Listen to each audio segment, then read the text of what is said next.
Hey everybody, welcome back to Let's Play Okami.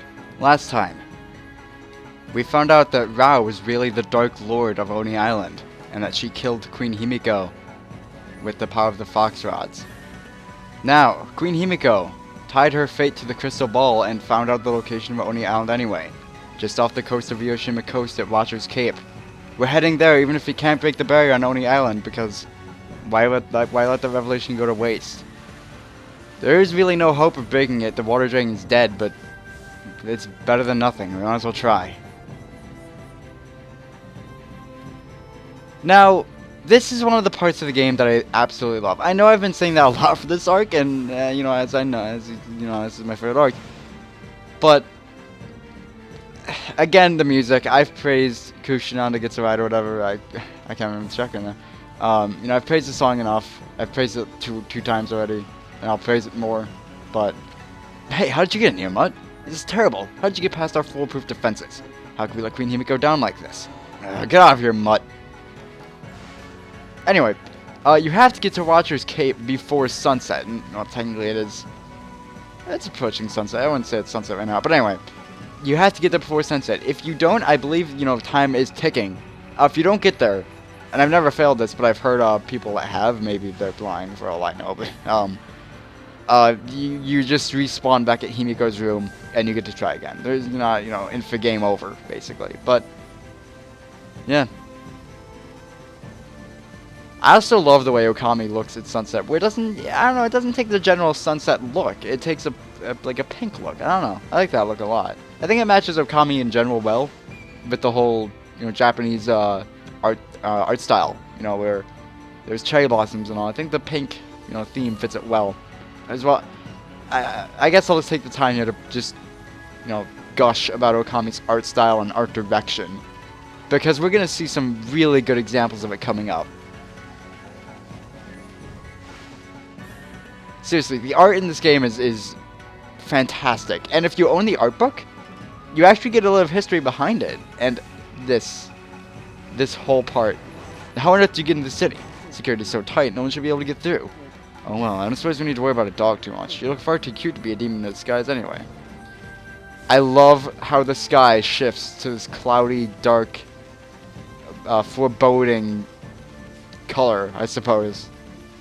With the setting, with the current situation where you have little time to get to Oni Island and avenge Himiko's death. And kind of make up for what you did in, giving the Dark Lord the Fox Rods, though you thought it was Rao, you still did it. And I think that's one of the best parts about this, that in a way you caused it, and now you had to fix it. And that Himiko knew it, at least partly. She knew that she might die. Well, obviously she knew it might die. Maybe she knew she would die, no matter what she did. But she didn't, I don't know if she knew Rao was the Dark Lord, I don't know. I mean, she must have known when she got the Fox Rod. She must have been able to tell, but anyway.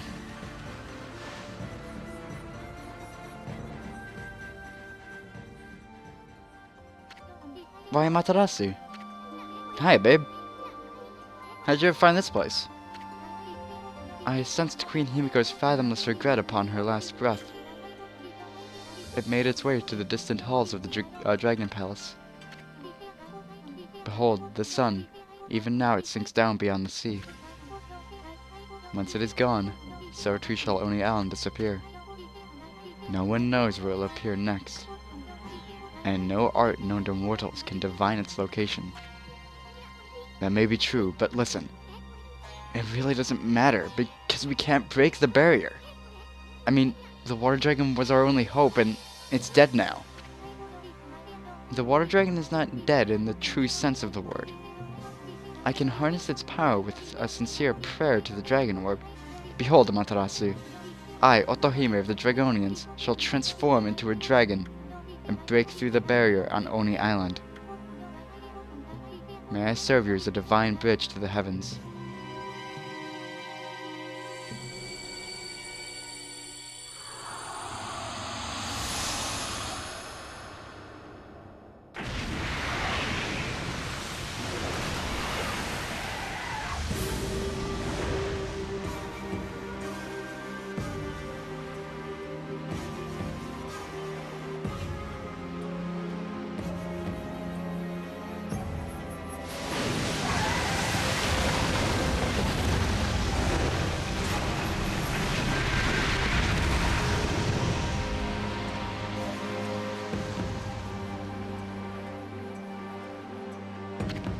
Now, Amaterasu, you must cross while life yet courses through these veins.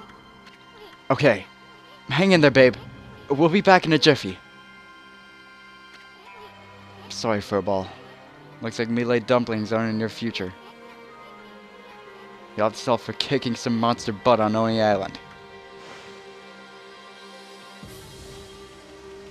This is where I love Otohime as a character. Again, mind you, I love every character in Okami. There's not a single character I can say I hate in this game, but Otohime is certainly one of my favorites, with just what she's able to do and what she's willing to do. Listen up, Ami. Himiko's probably watching over us, so promise me you won't give up for some stupid reason like you're hungry. You have to go to the bathroom. Are you ready? Of course. Okay then. I'll hold you to your word. And welcome to our next dungeon. Welcome to the monster stronghold of Oni Island.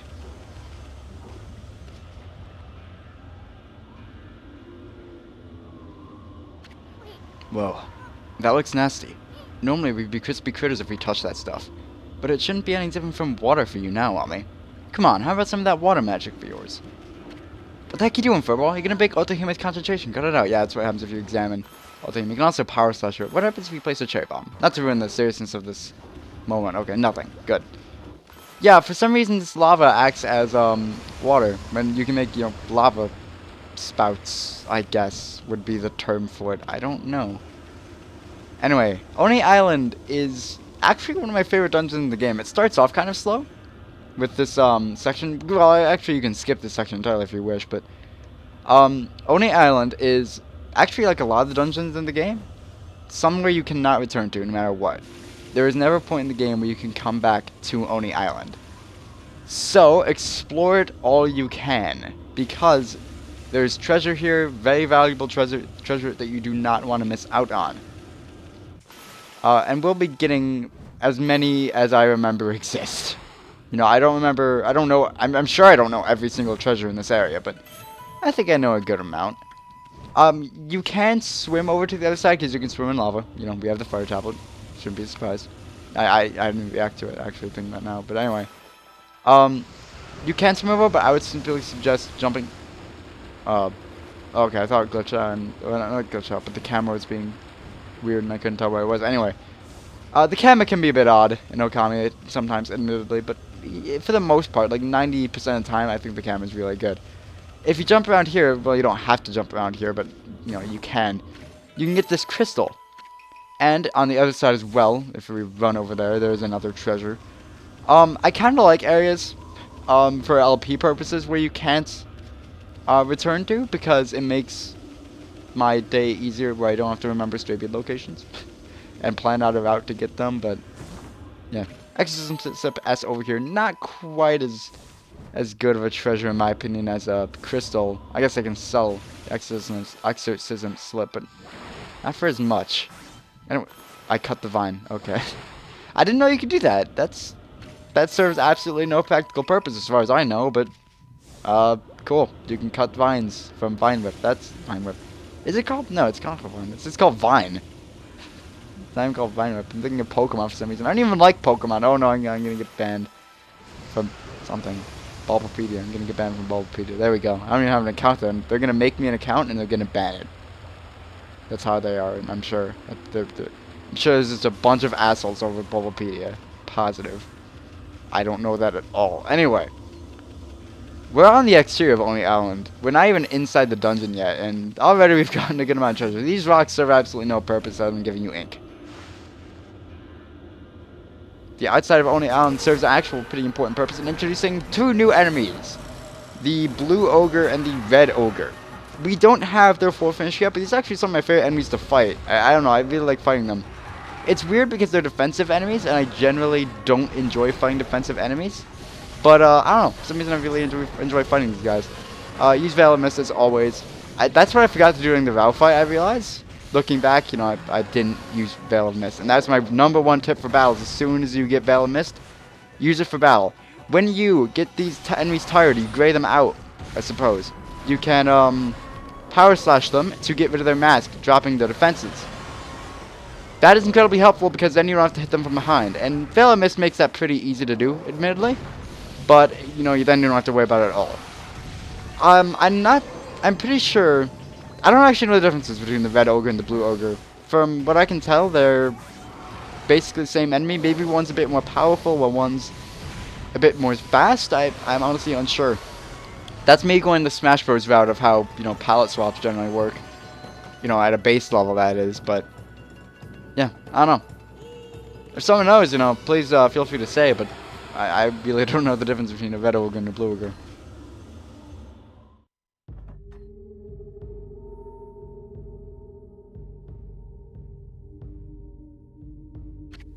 Oni Island.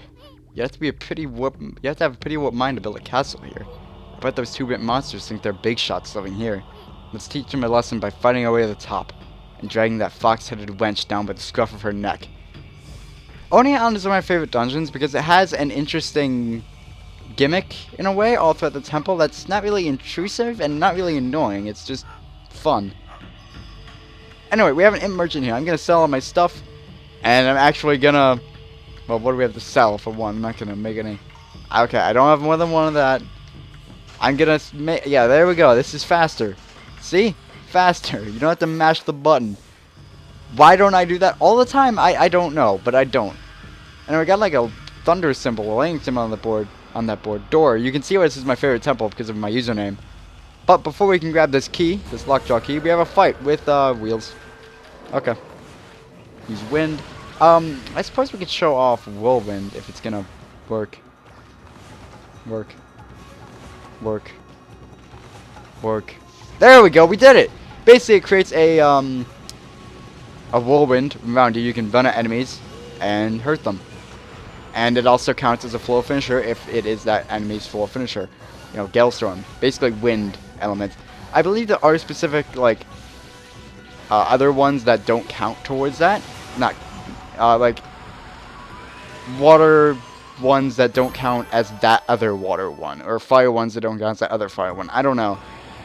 Anyway, we defeated those 2 wheels. Let's grab this key, and we got these weird platforms. Don't try to jump on these. You can't. Anyway, we saw a lockjaw there. I didn't really, back here rather. I didn't really acknowledge it because we've seen plenty of lockjaws. But let's examine this real quick. What's up with this pedestal? Looks like some kind of contraption. What's up with this hole here? Wonder if it's a keyhole. Well, the lockjaw key certainly doesn't go in there, but it does go in this lockjaw into its eye. Love that animation. I really do. This game has so much personality and charm, and I just absolutely love it. Anyway, up there's a treasure. If you missed this, I don't know what to tell you because it's actually quite in plain sight. Just a bullhorn. I don't know the exact amount of yen each accessory sells for, but it's still worth getting because you're not going to be able to get it again. Anyway, excuse me, good sir. Might I ask what you're doing here? Did that scrap of paper just say something? Scrap of paper? Do not dishonor me with such an unflattering name. My name is Toby. Evil being Toby. Yeah, whatever. So what do you want, Motormouth? I serve as a gatekeeper of Oni Island. My job is to keep suspicious people out. I've never seen you around here before, good sir. Who are you and what business do you have here? You talking to my fine furry friend? Well, this here is Full Throttle Army. We gotta get up to the top of this castle ASAP. Sorry, no time to shoot the breeze with you. I'm afraid I cannot allow that. Did you not hear me? I am a gatekeeper of Oni Island. But let us dispense with the formalities. So, good sir, you are known as Full Throttle Army, are you? Well, I fancy myself a fine racer too, you know. How about we challenge each other to a race? Just a race to see who can reach that exit gate over there first. That sign there explains how to race against me. But as you said, let us stop shooting the breeze. From now on, let our race do the talking. It's not that complicated to start a race with them. Hit this button, and then run as fast as you can. I've played this game many times, I've played this dungeon many times, and as far as I can tell, Veil of Mist does not affect his speed at all. It is useful for things later on, but it does not affect Toby at all. It is just a thing that affects the race area itself. Anyway, we have some platforming here, and I'm going to take the time to say Okami, though it isn't a platformer, has some decent platforming controls. You know, it's fairly, okay, as I'm praising it, I don't know what happened to my double jump. This is literally Smash 4 right now. I don't know what happened to my double jump. You know, the platform controls are pretty good overall. There's a couple times where I feel like Ami's jump should be longer, but for the most part, it works out, and that looks really weird. That looks like when you go out of bounds in a game and the background turns into like copies of what's on the screen. I understand that's because of the fancy brush effects and all, but yeah. Anyway, we got catwalk here, and we got my Wii remote glitching out. I don't know why it does that. It's kind of done that ever since I got my Wii U, actually, where just that happens. I think it is just me sitting too far away from the sensor bar, but still, maybe I also have other IR. Like, I have IR interference somewhere, but still, it's kind of annoying. I wish the Wii did not use that sensor bar, or the Wii U didn't, but, you know, I guess it's convenient, so, whatever. It's also not expensive. Anyway, we have another race with Toby. You can actually do this one pretty quickly, just by doing a quick double jump there, and then there you go. You can also get up with catwalk, if need be, if you miss that jump, but, yeah, pretty easy race. A lot of the early races with Toby aren't specifically hard, but anyway. I must warn you now, good sir. The true horror of the Labyrinth of Torment starts here. Perhaps it would be best if we turn back now.